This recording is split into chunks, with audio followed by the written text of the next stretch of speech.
जानकारी से बिल्कुल साफ हो जाता है कि चंदा दो धंधा लो, बिल्कुल साफ है। जो कंपनियों को कॉन्ट्रैक्ट मिले हैं उन्होंने भारी मात्रा में इलेक्ट्रल बॉन्ड खरीदा है। जिन कंपनियों की प्रशंसा नितिन गडकरी जी ने पार्लियामेंट में किया है वही बड़े चंदादाता निकले हैं इलेक्ट्रल बॉन्ड के द्वारा। तो पहला, चंदा दो धंधा लो, ये बिल्कुल साफ है।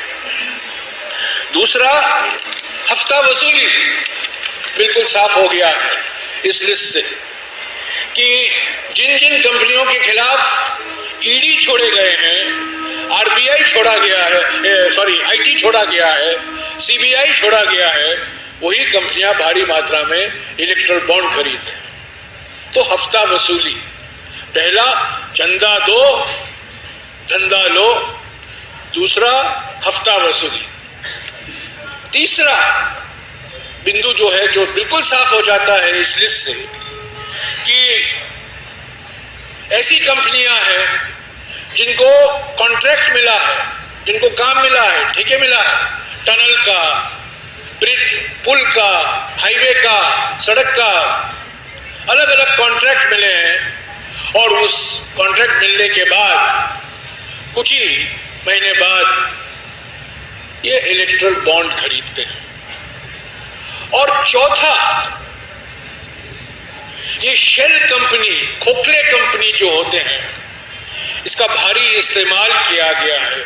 इन खोखले कंपनी के असली मालिक कौन है हमें पता नहीं है, हम अनुमान लगा सकते हैं, पर इस खोखले कंपनी के द्वारा इलेक्ट्रल बॉन्ड खरीदे गए हैं और इसका भारी लाभ बीजेपी को भी मिला है।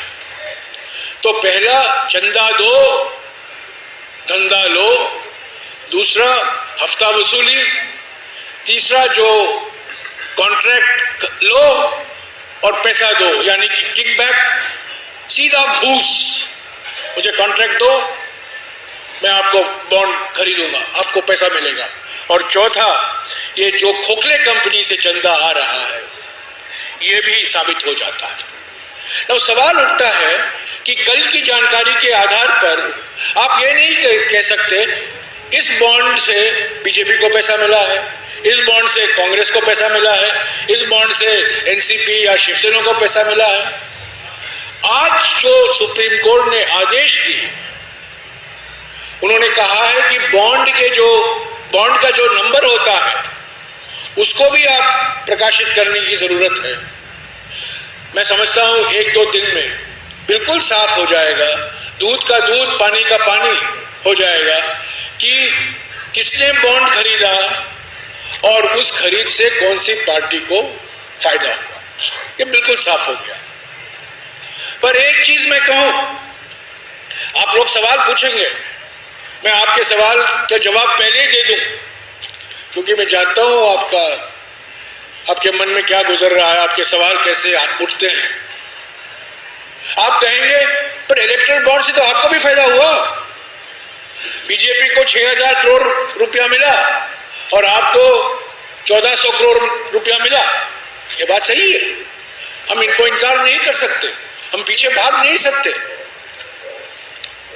पर एक बात मैं आपको याद दिला दूं, ईडी, सीबीआई, इनकम टैक्स हमारे हाथ में नहीं है। हम किसी को धमकी नहीं दे सकते, डरा नहीं सकते। और दूसरी बात, हम बड़े 10 साल से हम सत्ता में नहीं है। बड़े हाईवे प्रोजेक्ट, बड़े पावर प्रोजेक्ट, बड़े बंदरगाहों के प्रोजेक्ट, बड़े एयरपोर्ट, हवाई अड्डों के प्रोजेक्ट हम नहीं दे रहे हैं, मोदी की सरकार दे रही है। तो हम इस स्थिति में नहीं है कि हम कॉन्ट्रैक्ट दे सके या कोई पब्लिक सेक्टर कंपनी को बेच सके या ईडी और सीबीआई का इस्तेमाल करके धमकी देकर उनसे हफ्ता वसूली कर सके। यही है बीजेपी और कांग्रेस के बीच में अंतर। ये जानकारी से बिल्कुल